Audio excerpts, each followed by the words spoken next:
महाराष्ट्र के तमाम शहरों में लगातार बारिश हो रही है। इस बीच मुंबई पुणे एक्सप्रेसवे से डरावनी तस्वीरें सामने आ रही हैं। बारिश के पानी में एक्सप्रेसवे पूरी तरह से डूब गया। जिस एक्सप्रेसवे पर गाड़ियां फर्राटे से दौड़ रही थी वहां अब रफ्तार पर ब्रेक लग चुका है। खोपोली, लोनावाला, खालापुर और आसपास के इलाकों में 209 मिलीमीटर बारिश रिकॉर्ड की गई है, जिससे मुंबई पुणे एक्सप्रेसवे से पानी से लबालब हो चुका है। ये एक्सप्रेसवे ऐसा पहली बार हुआ है जब एक्सप्रेसवे पर 2.5 फीट से ज्यादा पानी जमा है।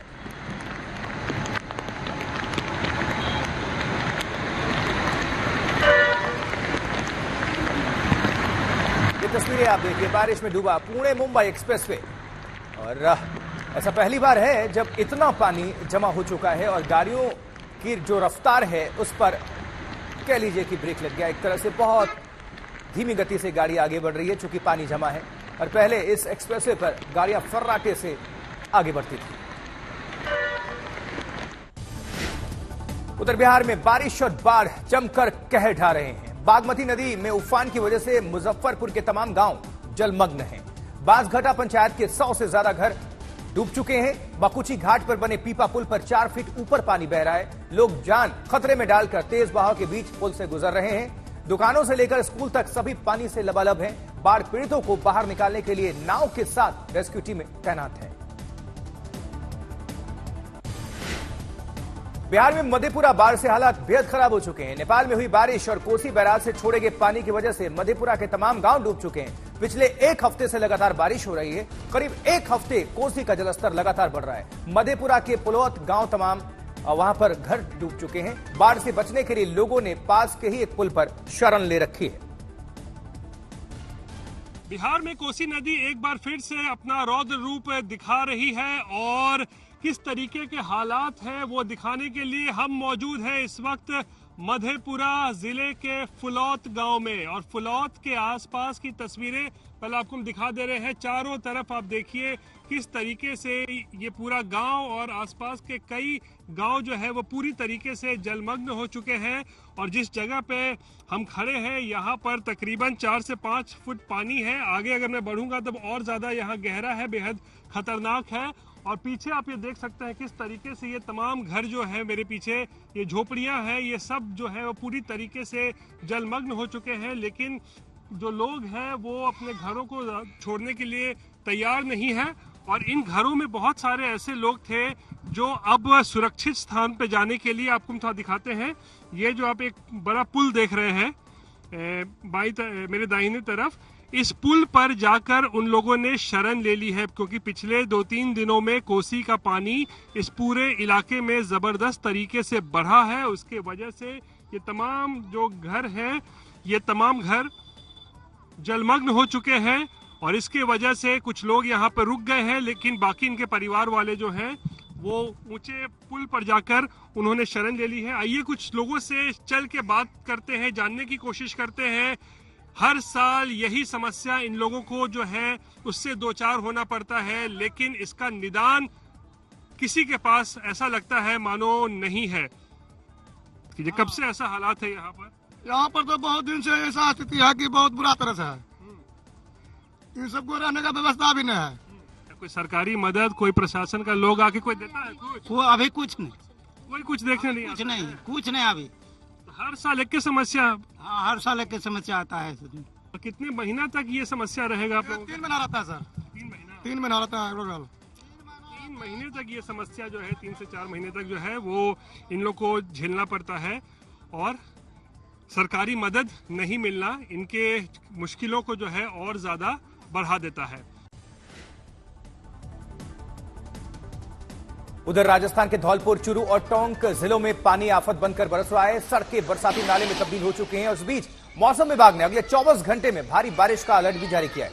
मौसम विभाग के मुताबिक भरतपुर, अलवर, धौलपुर, करौली, सवाई माधोपुर, जयपुर, दौसा, टोंक और भीलवाड़ा सहित तमाम जिलों में बादल जमकर बरसने वाले हैं।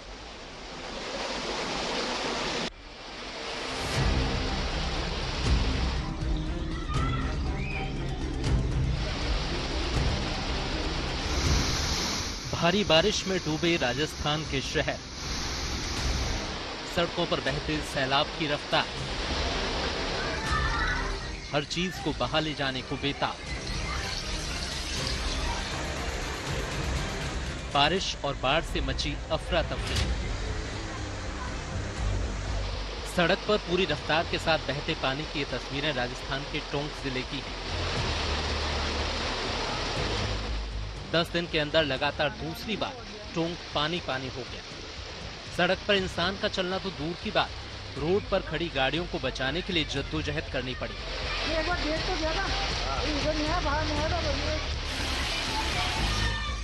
टोंक में जोरदार बारिश हो रही है। सड़कें बरसाती नाले में तब्दील हो चुकी हैं, तो वहीं निचली बस्तियां तो पूरी तरह बाढ़ के पानी में डूब गई। राजस्थान के धौलपुर में अब तक 700 मिलीमीटर बारिश हो चुकी है। पूरे सीजन की आधी बारिश का कोटा पूरा हो चुका है। शहर में हो रही बारिश की वजह से अलग अलग जगह भारी जल भराव है। कुछ इलाकों में इतना पानी भर गया है कि दुकान और घर सब पानी पानी हो गए। चूरू का हाल तो ये है कि पिछली बारिश का पानी निकलता नहीं और दोबारा जोरदार बारिश होने लगती है। चूरू के कई इलाकों में 2 से 3 फुट तक पानी भर गया है और लोग घरों में कैद हो गए हैं। जल भराव से निपटने के तमाम दावों पर बारिश ने पानी फेर दिया तो लोगों का गुस्सा फूटा और बारिश के गंदे पानी में बैठकर उन्होंने प्रदर्शन किया।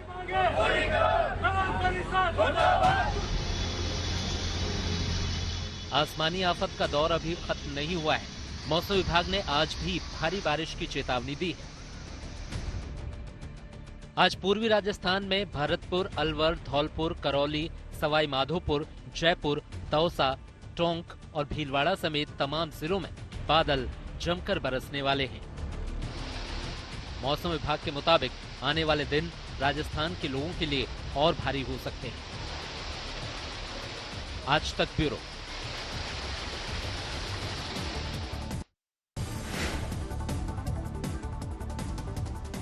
तो देश के तमाम हिस्सों में, तमाम राज्यों में बारिश आफत बनकर बरस रही है। देखिए, मौसम विभाग ने तटीय कर्नाटक, केरल, कोंकण और गोवा में अगले 24 घंटे में भारी बारिश के लिए रेड अलर्ट जारी किया है। करीब 20 सेंटीमीटर बारिश होने की संभावना है। उत्तराखंड, असम, मेघालय, अरुणाचल प्रदेश, मध्य प्रदेश, मध्य महाराष्ट्र, दक्षिण गुजरात, विदर्भ, तेलंगाना के कुछ हिस्सों और अंडमान निकोबार द्वीप समूह में कुछ जगहों पर मध्यम बारिश होगी, तो कुछ जगहों पर भारी बारिश का भी अलर्ट जारी किया गया है मौसम विभाग की तरफ से। जबकि आंध्र प्रदेश में भी आज मूसलाधार बारिश की संभावना है। असम में बारिश और बाढ़ से 91 लोगों की मौत अब तक हो चुकी है। 21 जिलों में करीब 8.5 लाख लोग प्रभावित हैं। जबकि दिल्ली एनसीआर में हल्की बारिश होने की संभावना है और इस पूरे हफ्ते हल्की से मध्यम बारिश का दौर जारी रहने की संभावना है। तो दिल्ली, गुरुग्राम, फरीदाबाद, गाजियाबाद, नोएडा, हर जगह बारिश होगी। पूरे हफ्ते धीमे धीमे बरसेंगे बादल।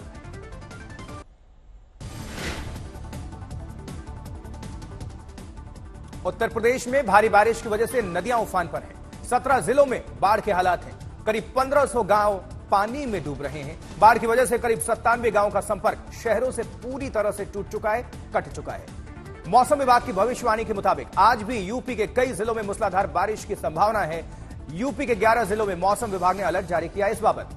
इसमें आगरा है, एटा, फिरोजाबाद, इटावा, औरैया, फतेहपुर, बांदा, चित्रकूट, कौशांबी और प्रयागराज में ऑरेंज अलर्ट जारी किया गया है। गरज और चमक के साथ बारिश होगी। आकाशीय बिजली गिरने की भी संभावना है।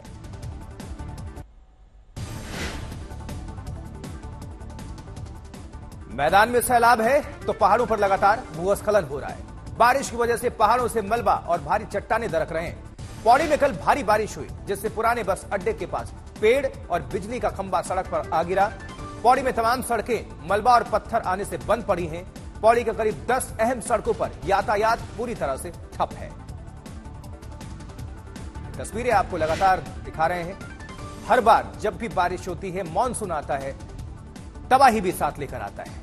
लोग इंतजार कर रहे होते हैं कि बारिश हो, मानसून आए, लेकिन मानसून आए तो दोहरी चुनौती। राहत जरूर मिलती है लोगों को गर्मी से, लेकिन परेशानी काफी बढ़ जाती है। देखिए कितनी गाड़ियां क्षतिग्रस्त हैं। सड़क पर जब आ गिरा बिजली का खंभा। पौड़ी उत्तराखंड की ये तस्वीरें हैं और रास्ते बंद हैं। उत्तराखंड के जोशीमठ से लेकर चमोली तक दहशत का माहौल बना हुआ है। पहाड़ मौत बनकर दरक रहे हैं, नीचे गिर रहे हैं। बड़े बड़े पत्थर और चट्टाने पहाड़ों से गिर रहे हैं। लोगों का संपर्क एक दूसरे से कट चुका है।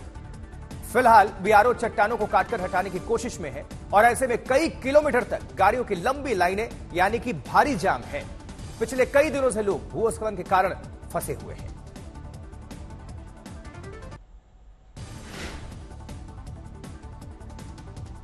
उधर पूर्व राष्ट्रपति डोनाल्ड ट्रंप पर पेंसिल्वेनिया में हुए जानलेवा हमले को लेकर राष्ट्रपति जो बाइडेन ने राष्ट्र को संबोधित किया। बाइडेन ने कहा कि अमेरिका में हिंसा के लिए कोई जगह नहीं है।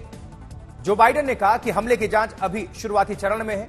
सभी जानते हैं कि शूटर कौन है, लेकिन अभी हमले के मकसद की जानकारी नहीं है। बाइडेन ने अपील की है कि इस घटना के मकसद को लेकर कोई थ्योरी ना बनाया जाए। बाइडेन ने भरोसा दिलाया कि ट्रंप को ज्यादा से ज्यादा सुरक्षा प्रदान की जाएगी। इसके लिए खासतौर पर सीक्रेट सर्विस को निर्देश जारी किए गए हैं। To remember, while we may disagree, we are not enemies.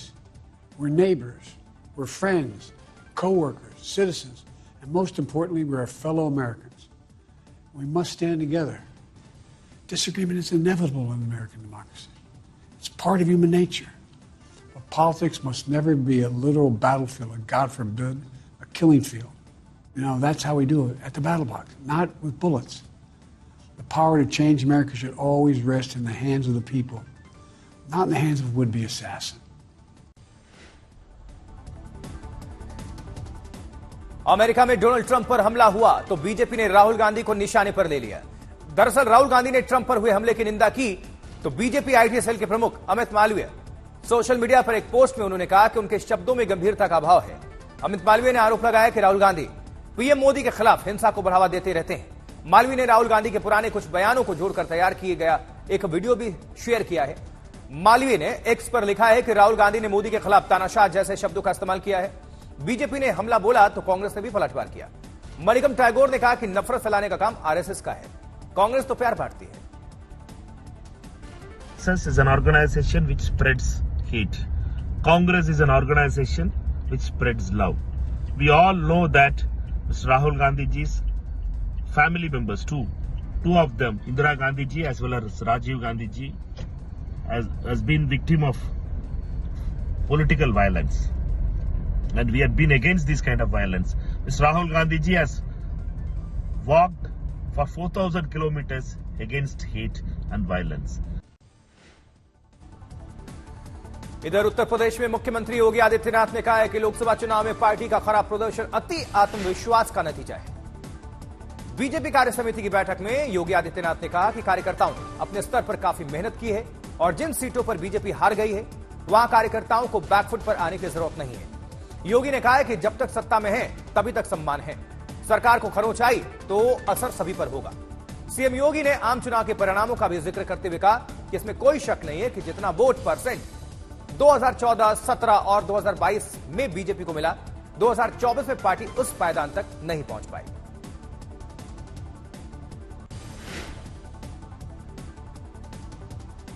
वहीं प्रधानमंत्री नरेंद्र मोदी के नाम एक नया रिकॉर्ड बनाए। सोशल मीडिया प्लेटफॉर्म एक्स पर पीएम मोदी के 100 मिलियन यानी कि 10 करोड़ फॉलोअर्स हो चुके हैं। इसके साथ ही प्रधानमंत्री मोदी एक्स पर सबसे ज्यादा फॉलो किए जाने वाले नेता भी हैं।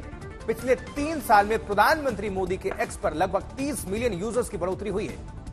पीएम मोदी ने फॉलोअर्स के मामले में अमेरिकी प्रेसिडेंट जो बाइडेन और दुबई के वर्तमान शासक एच शेख मोहम्मद जैसे वैश्विक नेताओं को पीछे छोड़ दिया है।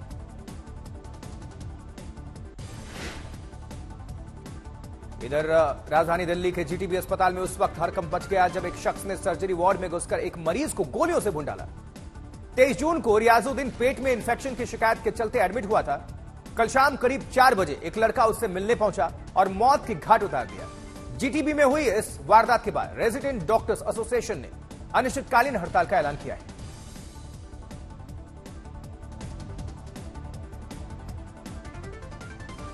राजधानी दिल्ली के जीटीबी अस्पताल में एक शख्स की वार्ड में घुसकर हत्या कर दी गई। जीटीबी अस्पताल का वार्ड नंबर 24 में रियाजुद्दीन नाम का एक शख्स, दरअसल ये वार्ड नंबर 24 का ये रास्ता है जहां से हत्यारोपी जो है दाखिल हुआ था और हत्या के बाद ठीक इसी जगह से वह इन्हीं सीढ़ियों के रास्ते फरार हो जाता है। जो आरोपी है 18 साल का शख्स बताया जाता है, लेकिन उसे पकड़ने में मुश्किलात हुई और साथ ही साथ अभी वो फरार है। पुलिस इसके लिए सीसीटीवी फुटेज और दूसरे तमाम सुरागों की तलाश कर रही है। लेकिन सबसे खास बात यही है कि रियाजुद्दीन यानी जो मृतक शख्स है, दरअसल उसका कोई आपराधिक इतिहास नहीं था, लेकिन पुलिस का कहना है कि वो नशे का आदी था। तो आखिरकार एक 18 साल के लड़के की रियाजुद्दीन से क्या दुश्मनी हो सकती है? क्या यह मिस्टेकन आइडेंटिटी यानी गलती से किसी की जान लेने का यह केस है या फिर वजह कोई और? पुलिस इन सारे कोणों पर पूरे मामले की जांच कर रही है, लेकिन आप देखेंगे कि जीटीबी अस्पताल जब आप आएंगे तो चौथा फ्लोर है। चौथे फ्लोर में ये वार्ड नंबर 24 का जो रास्ता है वह इसी तरीके से वो आगे की तरफ आता है। और सबसे खास बात यही है, रविवार शाम को 4 बजे का वक्त था और उसके बाद से आरोपी आता है और हत्या को अंजाम देकर यहां से फरार हो जाता है।